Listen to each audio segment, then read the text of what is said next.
as a housewife reveals her secrets. And he was shot by a hunter, but was it an accident or murder? And was she a grieving widow? I remember screaming for help. Or a black widow? Plus, an ordinary family, but everything is not as it seems. The husband stalked like prey. My brake lines have been cut. Then killed in cold blood. My husband and I, we've been shot. A tale of lust, strange phone calls, and a premonition of murder. Hello and welcome to 2020 on ID. I'm John Quinones. Women who marry men, kill them, and then move on. They've been the mainstays of Hollywood melodramas for years, but they exist in real life too. They're known as black widows, and they're the central figures in these three stories. Our first involves a brutal murder and an unlikely cast of characters. A small-town banker, a corporate executive with a Harvard MBA, and a soccer mom with a secret past.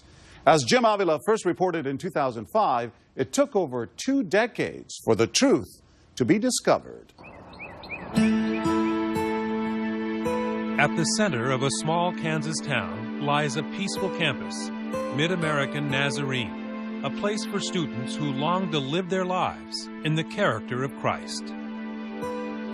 And yet it is here in this peaceful place that the seeds of betrayal are sown. It is here that violence rips through a marriage and then a town, leaving behind a blood-soaked crime scene and a mystery that will take 22 years to solve.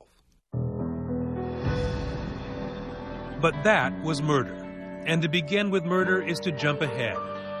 This is a tale that starts with love. It was a doe-eyed beauty, Melinda Lambert, who stole the heart of young David Harmon at a Nazarene Christian youth camp in 1973. David's father remembers. I felt that David had met the right girl. She was vivacious, she was full of life, just outgoing. Soon after, Melinda and David were married. The two began a simple, quiet life, David working at the local bank and Melinda in the dean's office of Mid-American Nazarene. Their social lives revolved around the church, and those who know them are struck by David's devotion to Melinda.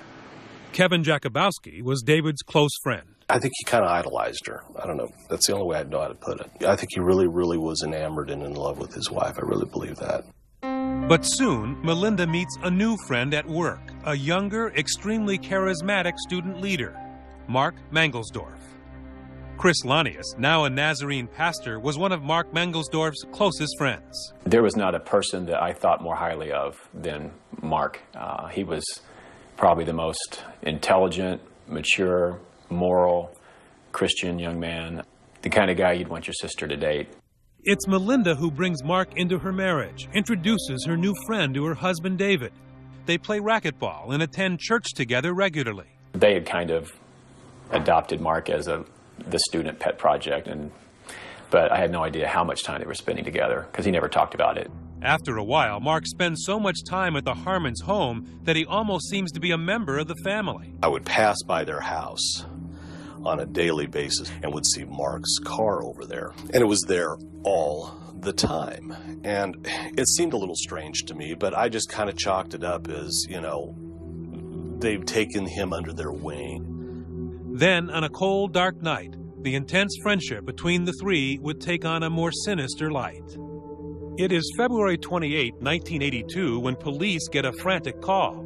Olathe detective J.W. Larrick is one of the first at the scene. It was one of the goriest things I'd ever seen. And it wasn't just blood around the bed or on this person.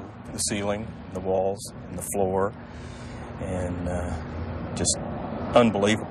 Melinda tells police that she and David had been sleeping when two men burst into the room and began bludgeoning her husband right there next to her in bed. Detective Bill Wall recounts the gruesome scene as she described it. She was awakened by these horrifying sounds of someone striking her husband. Someone grabs her out of bed and pulls her downstairs.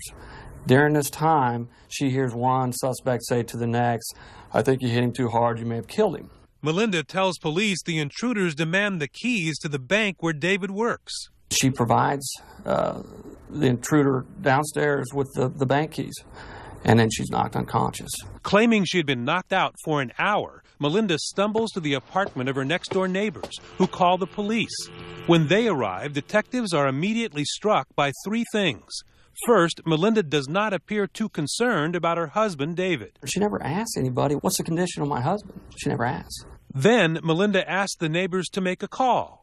She wants the Bergströms to call Mark Mangelsdorf, and he shows up.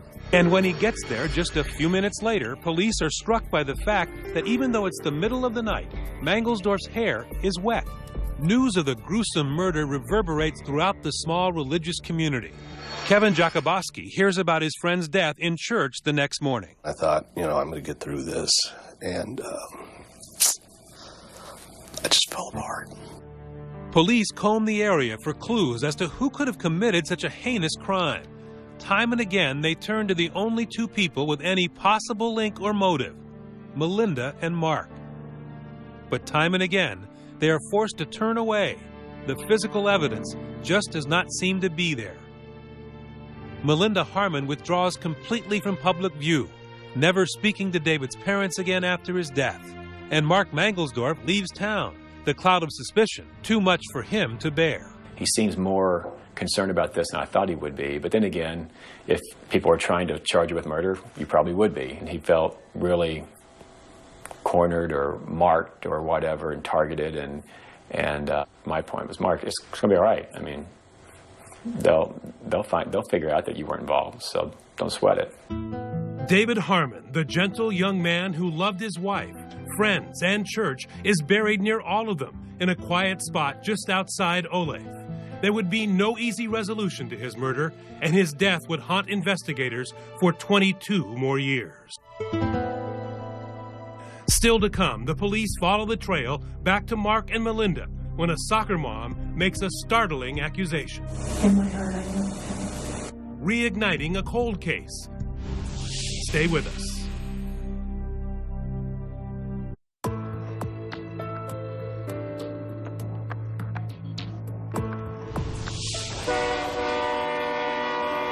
It has been 23 years since David Harmon died at home in his bed, beaten beyond recognition, a victim of a crime so heinous it is difficult to fathom. In Columbus, Ohio, the widow's broken heart appears to have mended. Melinda Harmon has a new life. She's remarried now and has 2 children. She's a soccer mom. She's living a big, luxurious lifestyle. She's living large. She's just your perfect neighbor next door. In affluent Pelham, New York, a quiet suburb of Manhattan, Mark Mangelsdorf is living his new life. A married father of 4, successful corporate executive, owner of $1 million home, and a graduate of Harvard Business School. But far away, out on the Kansas plain, Olathe police never forgot their most notorious unsolved case. Johnson County District Attorney Paul Morrison. I think this case was sort of an open wound to this community of Olathe. It was a very, very brutal homicide. It was a senseless murder of a young man that had a lot going for him. Very religious, responsible, good guy. Police have always suspected Melinda and Mark, but for 2 decades, no arrests have been made. But in 2001, the Johnson County Crime Lab offers to run modern DNA tests on cold cases. The police immediately picked the Harmon case. But the police did not get the DNA magic they had hoped for.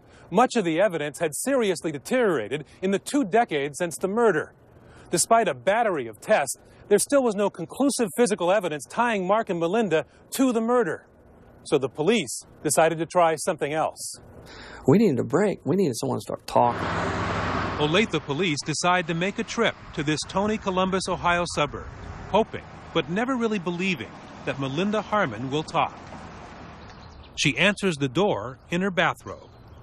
And we're kind of thanking each other, hell, she's going to come down the steps here and tell us to take a hike, but she doesn't. She invites us into her kitchen. The detectives tell Melinda they're investigating new evidence in her husband's murder, hinting that DNA has given new clues. The police are stunned when she decides to talk about it. When she started telling the story, and it wasn't the same story she told in 82, Steve and I looked at each other like, whoa, we got something here. Police invite Melinda down to the station, and again they're surprised when she agrees to come. It is here that the mystery begins to unravel. Melinda makes her biggest mistake. She talks. Like I told you, the life could be different. We weren't married. Maybe we'd end up together and I'm attracted to you, that sort of thing. And talks some more, finally admitting that her close friendship with Mark Mangelsdorf might have been inappropriate. And you would say, well, Mark, I'm flattered. I'm very flattered, and I was.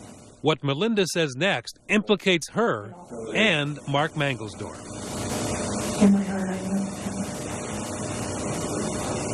him. But what you're telling me is, you didn't see his face, and you didn't hear his voice. Right. You saw a shape that matched him. And in your heart, you knew it was him. You actually got a chance to see that videotape. Right. I told him, I said, here's our toehold that we need. Police now believe they have enough to charge someone with murder. But it's not Mark. To her surprise, it's Melinda. She had put herself at the scene of the crime. The defendant has been charged with the crimes of first-degree murder and conspiracy to commit first-degree murder. The defendant pleads not guilty to both charges. On April 13, 2005, Melinda Harmon goes on trial. About 2:33 a.m., David Harmon was beaten to death in his bed. The prosecution leads off with the noises in the night, a murder so loud it woke the neighbors. They heard this jarring, thumping set of sounds in a sequence that lasted less than a minute, several of them. So jarring, so loud, that it woke them both up from a dead sleep. And then there's silence. For an hour, no screams, no cries for help from Melinda. In fact, key witnesses dispute Melinda's claim that she was knocked out that entire time. I would expect them to have amnesia both before being knocked out and afterwards, and not being able to remember how they were knocked out. During that hour, prosecutors believe someone had time to clean up. The very top of the shower curtain tested negative for blood. As I proceeded down towards the bottom of the curtain, they became stronger. The strongest positive reaction for the benzene test was obtained at the very bottom of the shower curtain, near the hem where it's turned up and sewed. But the real key to the case was not physical evidence. There was very little. No real physical evidence. No real physical evidence. Basically, motive and a story that stung. But what detectives did find could be viewed as extremely damning circumstantial evidence. Prosecutors produced love letters, cementing the bond between Melinda and Mark. Well, these were just signed either Melinda or love Melinda or I love you, Melinda, that type of thing. Evidence the defense felt it must confront head-on. And in dramatic courtroom theater, to rebut the tales of an illicit relationship, the implications of cover-up and murder over the option of divorce, Melinda's lawyers call Mark Mangelsdorf to the stand. Mangelsdorf testifying while knowing that anything he says can be used to convict him in his own trial. It was a gamble that only a very confident or innocent man can make. Let me be very clear. I was not in love with Melinda Harmon. I did not have a romantic or sexual or physical relationship with her. None of that. Melinda Harmon was my friend. And how about David Harmon? David Harmon was also my friend. Did you kill David Harmon? I did not kill David Harmon. Would it work? Was a face-to-face plea to the jurors enough? In the end, the jury foreman says Mark's gamble, his robotic demeanor and denials that seemed rehearsed, sealed Melinda's fate and may have endangered his own. If you're asleep and you wake up to somebody bludgeoning your spouse to death, would you just lay there? It'd be like something out of a horror movie. You'd stand, oh my God, what's going on? That kind of stuff. We all would. After a 2.5-week trial, the jury deliberates for just 12 hours. If you'll hand the verdict form to the bailiff, please. In a crowded Olathe courtroom, the verdict is read. The court will read the verdict of the jury. On count 1, we, the jury, find the defendant guilty of murder. On count 2, we, the jury, find the defendant guilty of conspiracy to commit murder. Out on the Kansas plains, in the small town of Olathe, there is a new sense of freedom. A haunting murder finally solved because of detectives who never gave up and were smart enough to let Melinda Harmon just talk.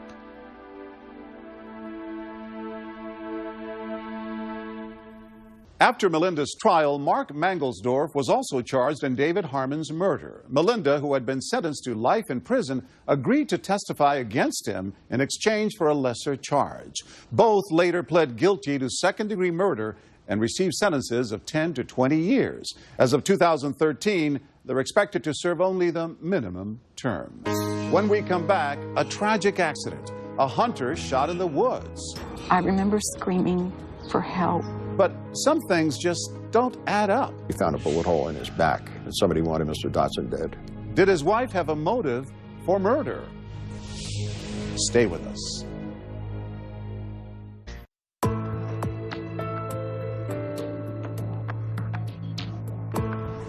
It was supposed to be a romantic getaway in the Colorado Rockies for Janice Dotson and her husband Bruce, until a tragic hunting accident cut his life short. But as Chris Cuomo first reported in 2004, investigators noticed a few odd details and found themselves following a twisted trail that led to murder.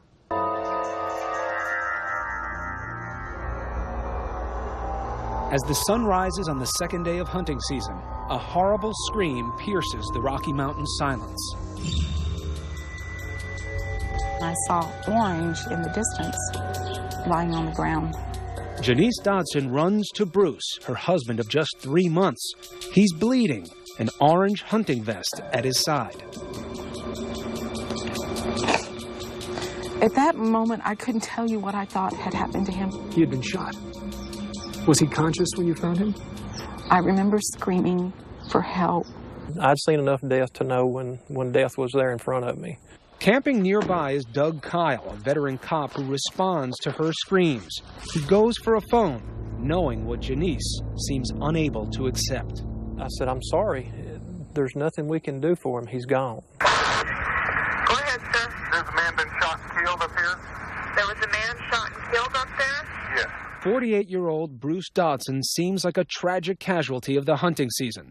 3 months to the day after their marriage, Janice Dotson finds herself a widow.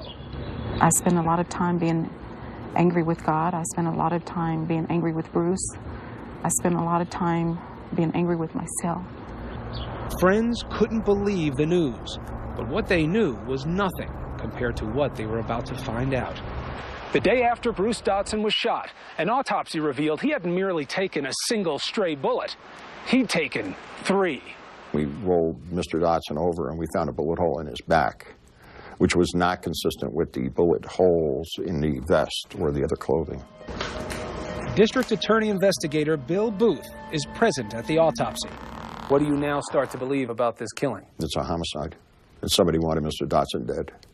When you were told this is no accident, this was a homicide, what did you think about how this could have happened? I couldn't believe it, that no one would, first of all, kill someone like Bruce. And then my next thought was that no one deserves to die like that. They were supposed to grow old together. Bruce and Janice worked at the same hospital, she as a nurse, he a lab tech. Janice had been through a rough divorce and calls Bruce her savior. When he told me they were getting married, he was one happy man. Friends say they make a great couple. He's a penny pincher, helping her to put her affairs back in order after her divorce. She is lively and outgoing, introducing him to new things. As a couple, they were happy. They were active, energetic, out doing things, traveling. It's obvious to me that they were having a lot of fun.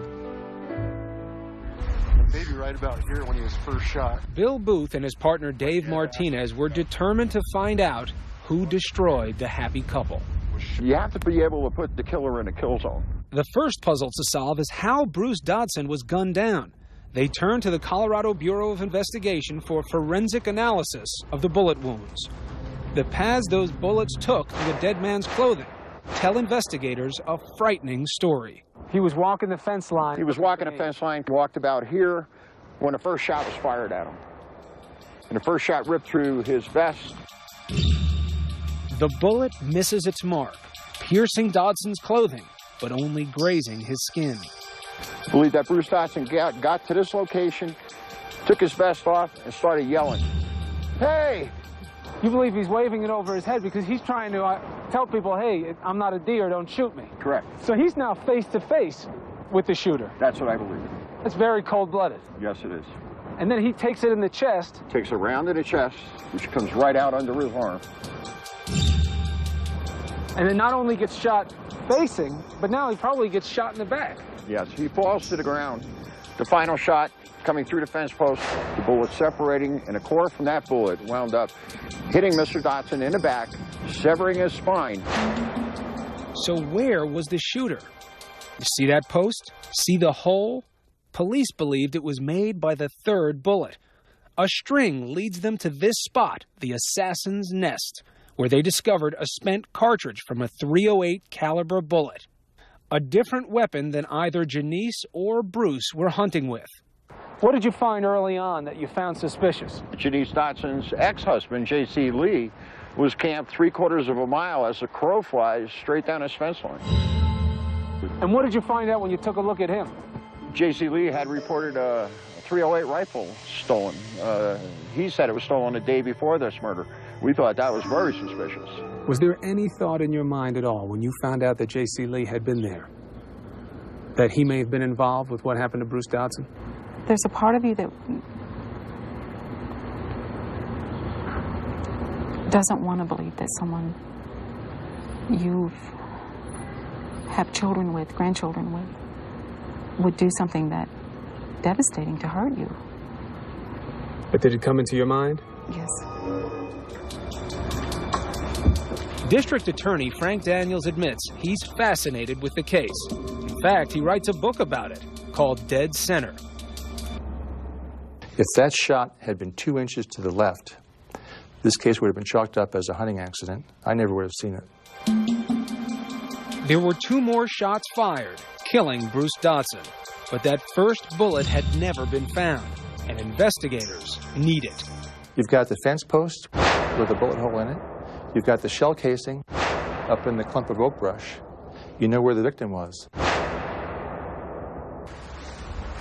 Forensic experts show how they used fluorescent strings to estimate the bullet's path, starting at the sniper's nest, running through Dodson's vest and beyond, marking off a grid to search with a metal detector.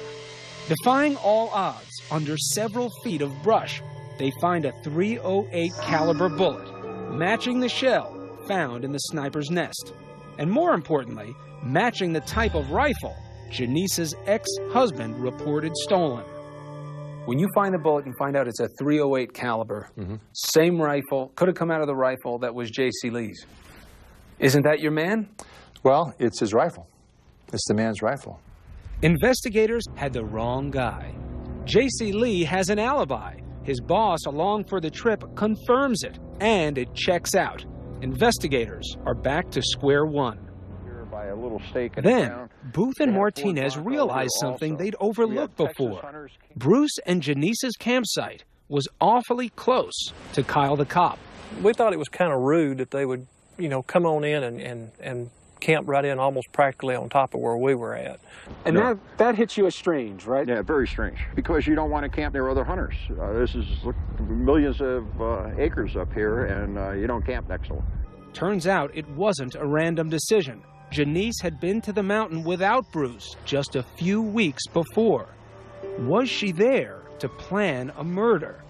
Janice, the grieving widow, suddenly becomes the main suspect. What happens in your mind when the police start identifying you as a suspect? Unbelievable.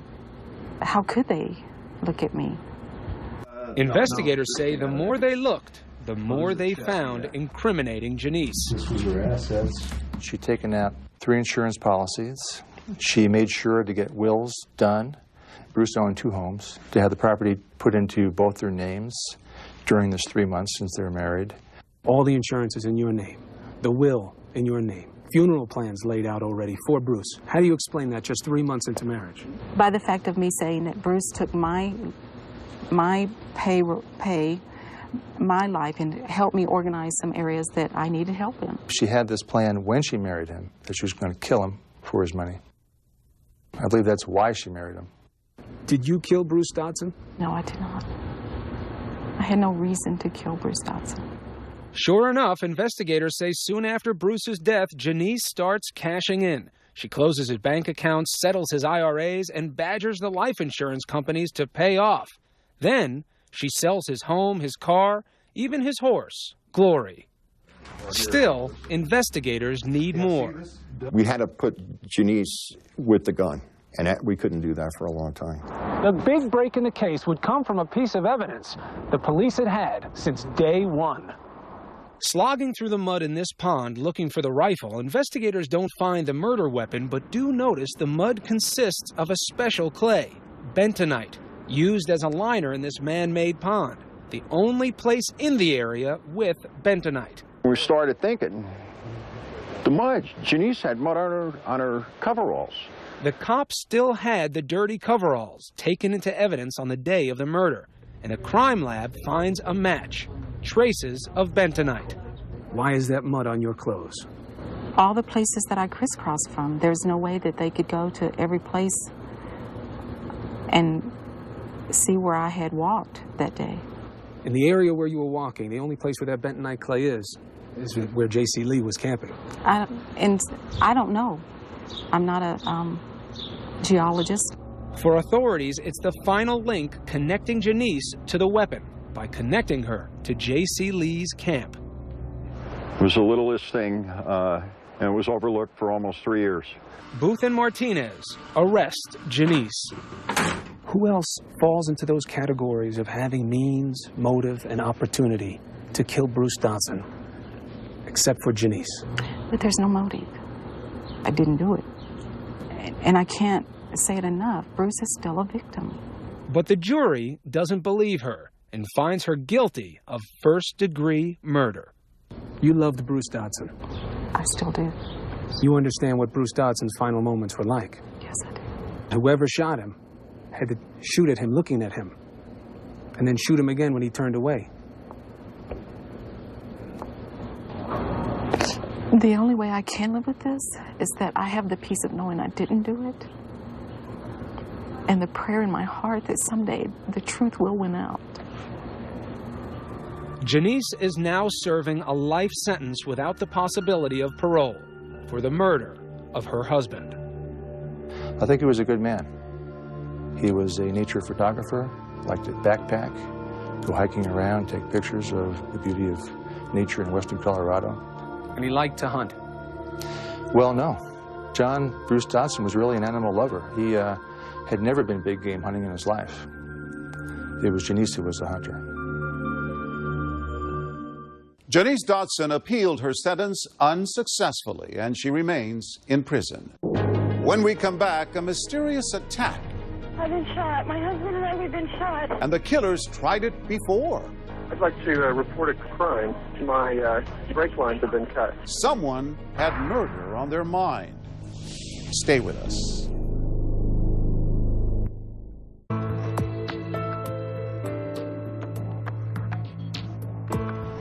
Someone wanted Rob Andrew dead, and he thought he knew who it was. But that wasn't enough to save him. In 2002, Elizabeth Vargas first brought us this story of a man who saw his murder coming. The house at the end of the cul-de-sac in Oklahoma City seems ordinary, a good place to raise a family. Rob and Brenda Andrew and their kids, Tricity and Parker, lived here for a decade. But one night, shotgun blasts shattered the quiet night. There was a frantic call to 911. I've been shot. My husband and I, we've been shot. Who shot you? I don't know. They had on black masks. I don't know. Police rushed to the scene. Garage door was open and Rob Andrew on the floor. He was lying on his back. He appeared to have a couple of gunshot wounds, one to his torso and one up towards his neck. Police have nothing to go on. Nothing is missing from the house. No clues about any masked gunman. And no motive for the shootings. As for Brenda Andrew, she has been shot in the arm with a pistol, but is still able to dial 911. Did she describe these two suspects? The only description she was able to give was that the subjects were wearing black, dark clothing, and they had masks, dark-colored masks on their covering their faces. With Thanksgiving just 2 days away, Rob Andrews' murder is added to the case file. But there are especially troubling questions. Is this a random murder or a cold-blooded execution? Why would anyone want to shoot Rob Andrew and his wife? Why did Brenda survive? Rob Andrew was an ad executive whose life revolved around his family, especially his children. At Christmas, he spoiled Tricity and Parker with gifts. There were vacations, a nice home, and lots of family time. Here, Tricity's learning to ride a bicycle. Parker loved to drive his toy car. What a crash! Rob and Brenda had been married 17 years, but right from the start, Rob's parents, E.R. and Lou, say they knew that something was wrong with the storybook romance. Right after the honeymoon, she told him she wished they hadn't got married, or it wasn't the right thing to do. Or From the very start? Yeah. Well, why would she marry him if she... I don't know. Rob was more affectionate toward Brenda than Brenda was toward Rob, which made for an unbalanced marriage. Ronnie Stump was Rob's best friend. But for all intents and purposes, they were muddling through and making it as a married couple. It was one of those relationships that they would stay together because of the kids and, work their way through it. We're happy all day long. We know Jesus loves us. That's why we sing the song. The family became very involved in their small Baptist church on the outskirts of town. It was at church that Rob and Brenda met Jim Pavat, a twice-married life insurance agent in his mid-40s. He was just kind of a very unassuming guy. You didn't really pay a lot of attention to Jim. Rob and Jim Pavat became friends, even went hunting together. At the same time, Pavat and Brenda started teaching Sunday school together. And then they suggested to Rob that he change his life insurance policy and that Pavat, their new friend, would write it. The next policy that Jim and Brenda got him to write was $800,000. Naming Brenda as the chief and sole beneficiary. That's correct. By summer, people were talking. Jim Pavat and Brenda seemed to be spending a great deal of time together. Several couples had spotted Brenda and Jim out eating lunch together. Another couple had seen Brenda and Jim getting way too close after church one night. Friends say Rob had heard too much. He accused Brenda and Jim of having an affair. She denied it, but very quickly the marriage fell apart. We went out to dinner with them, and all four of them, and we had a real good time right here in Oklahoma City. And the next day is when she took the keys away from him and told him to leave. Did she have any explanation for why she threw him out of the house? Never admitted to that. In fact, she began shortly after that accusing Rob of having affairs. What was his reaction to all of this? Heartbroken. Brenda filed for divorce. It was a very nasty separation, full of angry confrontations, many of them over the children. Craig Box is Rob's divorce attorney. He would tell me of his conversations with his wife, and she had taken some rather extreme positions in dealing with the children, not letting him see the children, not letting him have the children even overnight or alone. Friends say it was heartbreaking for the father who loved to record his children's every birthday party and prompted them to love their mother. So when you grow up, Tricity, who do you want to be like? Mommy. Then, on the morning of October 26th, Rob got into his black Nissan. He immediately noticed he had no brakes. He drove slowly to the dealership, and there, Rob made a disturbing discovery and called 911. Oklahoma City Police Department. Hi there. I'd like to report a crime. Uh-huh. My brake lines have been cut for my car. Oh. That sounds like attempted murder, don't you think? Sergeant Mike Klicka was dispatched to the dealership. I looked at the brake lines on the front tires, and they had one small slit on each front brake line. He said that he believed that his wife and her boyfriend were responsible for cutting the brake lines. He called me right after that, and I could tell he was shaken. He was, you could tell in his voice, he was scared. Rob rented a car and at his office picked up an urgent voicemail message. Mr. Andrews, please come to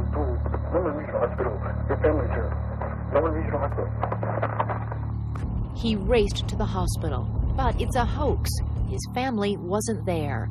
It seems someone wanted Rob to get into his car and drive it at high speed. They were just trying to get him on the highway so that he'd crash. With his cut brake lines. With his cut brake lines. They didn't know that he'd already changed cars.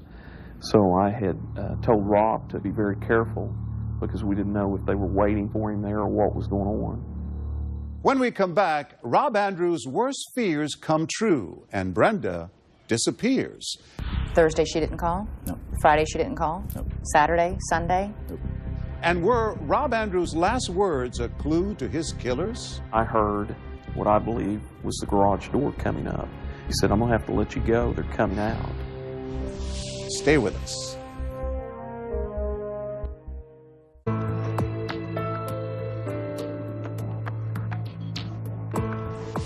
When Rob Andrew found the brake lines of his car slashed, he thought his wife Brenda was trying to kill him, hoping to collect on his life insurance. So he decided to take her name off his policy.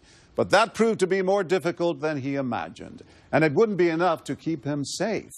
Once again, Elizabeth Vargas. Rob Andrew quickly found out that he couldn't change the beneficiary on his $800,000 policy. At least that's what his insurance agent, Jim Pavat, apparently told him. So Rob went over Pavat's head and began making the changes with Pavat's supervisor. Then Rob's phone rang. He received a call from his wife, angry, inquiring why he was changing his beneficiary. That's when James Pavat called him and told Rob at that point in time if he thought his wife was mean, he hadn't seen anything yet until he dealt with him. That conversation, along with his slashed brake lines, led Rob to file a police report claiming his wife and Pavat were conspiring to kill him for the insurance money. But police apparently did nothing. With Thanksgiving approaching, Rob tried to focus on the holiday weekend when he would be with his children. But it wasn't easy. Brenda wanted them to say they didn't want to go. And she bought Tricity a little puppy, which Tricity loves dogs. And she told her, if you stay here with me, you can keep the puppy here.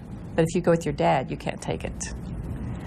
She chose to go with her dad anyway. You believe that that must have really angered Brenda. I think that it hurt her. She just couldn't let them go. On the afternoon of November 20th, Rob left his friend Ronnie Stump a phone message. Ronnie, it's Rob. Thanks for checking. It's been kind of harried all day today. I am on my way to pick up my children and play with them for a long weekend. So give me a call if you get a minute. Thanks. Bye. It was just before 6 p.m. when Rob drove to the house he shared for a decade with Brenda. He waited in the driveway for the children. He again called Ronnie on his cell phone. The two spoke for a few minutes, and then I heard what I believe was the garage door coming up. He said, "I'm going to have to let you go. They're coming out." And that was the last I heard from him. Rob then apparently stepped out of his car and into the garage. Moments later, someone with a 16-gauge shotgun opened fire, hitting Rob in the neck and torso. Brenda, shot once in the arm, that's the bullet hole in the door, went back into the house where the children were and called police. 911. Hi. I've been shot. My husband and I, we've been shot. Okay, calm down, ma'am. Who shot you? They, I don't know. They had on black masks. I don't know. Where's your husband shot? I don't know. It looks like his shirt. It's all ripped. Oh my God. Oh God. Oh God. Oh God. Ronnie rushed to the house. You told him everything that night, the detective, on the scene? You told him that everything that I knew about the cut brake lines, the bad divorce, the fighting, the tension, the insurance policy, the threats and everything. I shared that with the detective that night. Gary Damron and Roland Garrett are the lead detectives on the case. She was a victim and a witness. Victim first, witness second. You did know that Rob, in fact, was afraid for his life. He'd filed 2 police reports saying, "I think my wife is trying to kill me." Why didn't you look at her with more suspicion? We looked at her with suspicion, but we still, upon investigating the crime scene and the incident just after it happened, we did not have enough probable cause to place her under arrest. To me, it was blatant. It was obvious that these are the people that took this man's life. and nobody was doing anything about it. Investigators met briefly again with Brenda the next day, the day before Thanksgiving. She said she would call to set up a formal interview. Did she call? No, she didn't call. Thursday she didn't call? No. Friday she didn't call? Nope. Saturday, Sunday? Nope. Did you call her? Nope. Did you try and talk to Jim Pavat? We tried to contact him. Wasn't able to make any contact. Nonetheless, police apparently were not worried about where Brenda and the children were. They had told us that they would be back after the holiday and would proceed with the investigation. E.R. Andrew is Rob's father. We were concerned, but they assured us that they had a surveillance. They knew where they were. In fact, police admit Brenda wasn't under surveillance. No one was watching her throughout the entire Thanksgiving holiday weekend, right up until Monday morning, when she and her 2 children failed to show up for Rob's funeral. You thought they were fugitives? Yes, right from the minute I heard that. But police were still not convinced that Brenda was on the run. You didn't think a mother of 2 was going to flee the country or flee the city or flee the state? No, I didn't. The detectives were wrong. It would be 3 days before police finally issued warrants charging Brenda and Jim Pavat with Rob's murder. The FBI joined the manhunt, but a key question remained. Why would Brenda kill her husband? Why not just divorce him? Looking back, I think that she did not want to lose control of the kids, and she knew there would be a custody battle, and I believe that Brenda thought that if he was just out of the picture, that would be the end of it. 3 months after Brenda Andrew vanished, the FBI tracked her and James Pavat to Mexico and brought them back to Oklahoma. Both were convicted of first-degree murder and given the death penalty. They have appealed unsuccessfully. The Andrew children went to live with Rob's parents, and both are doing well. As of 2013, Parker is in college, and Tricity is in graduate school on a fellowship. I'm John Quinones. Please join us next time for another edition of 2020 on ID.